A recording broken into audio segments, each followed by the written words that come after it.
Baiklah, bismillahirrahmanirrahim. Assalamualaikum warahmatullahi wabarakatuh. Perkenalkan, nama saya Indri Nadia Shalindra dengan NIM 123181016 dari Prodi Tadris Matematika.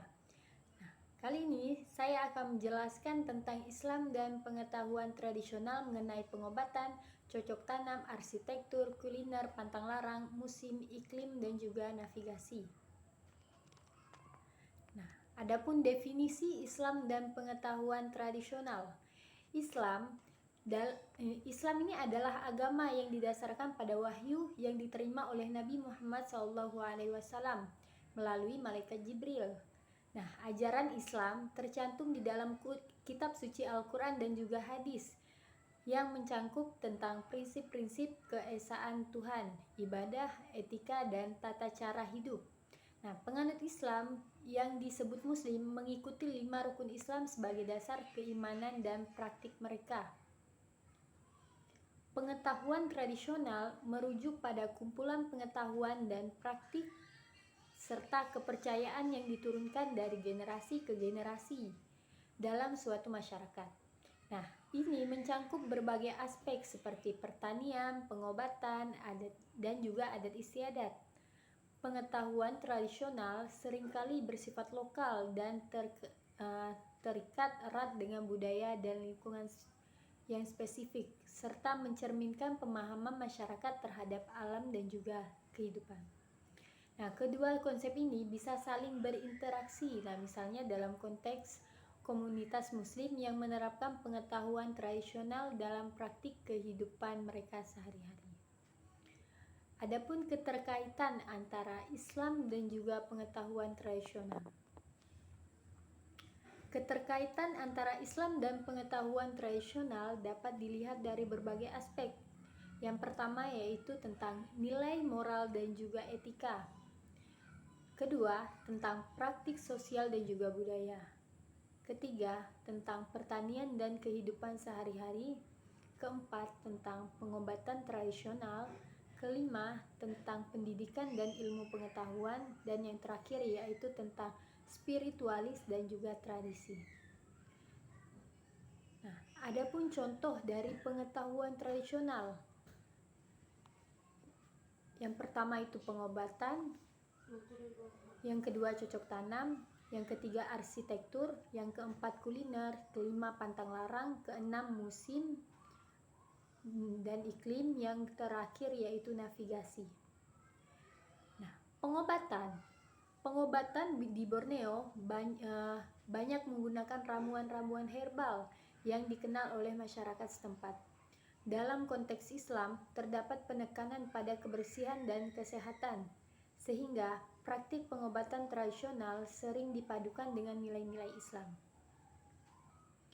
Penggunaan tanaman obat seperti kunyit, jahe, dan daun sirsak juga menjadi bagian dari praktik kesehatan. Yang kedua yaitu tentang cocok tanam. Nah, pertanian di Borneo biasanya mengandalkan sistem bercocok tanam tradisional seperti padi, sawah, dan kebun. Nah, Islam mengajarkan tentang pentingnya kita menjaga kelestarian lingkungan yang tercermin dalam praktik pertanian berkelanjutan. Masyarakat juga menerapkan sistem rotasi tanam dan penggunaan pupuk alami yang seringkali didukung oleh pengetahuan lokal. Yang ketiga, arsitektur. Nah, arsitektur di Borneo terutama dalam bangunan masjid dan juga rumah tradisional. Nah, ini mencerminkan perpaduan antara pengaruh Islam dan juga tradisi lokal. Masjid seringkali dibangun dengan bahan-bahan alami yang tersedia, dan desainnya juga menunjukkan elemen-elemen khas dari budaya-budaya setempat. Contohnya yaitu budaya Dayak ataupun Melayu, yaitu rumah panggung yang menyesuaikan dengan iklim tropis yang menciptakan kenyamanan. Yang keempat yaitu kuliner. Nah, kuliner Borneo kaya akan variasi, dengan makanan halal menjadi prioritasnya. Nah, banyak masakan tradisional menggunakan bahan-bahan lokal seperti ikan, sayuran, dan rempah-rempah. Dalam konteks Islam, cara penyembelihan hewan juga mengikuti syariat dan tradisi kuliner seringkali mencerminkan perayaan-perayaan keagamaan seperti Idul Fitri.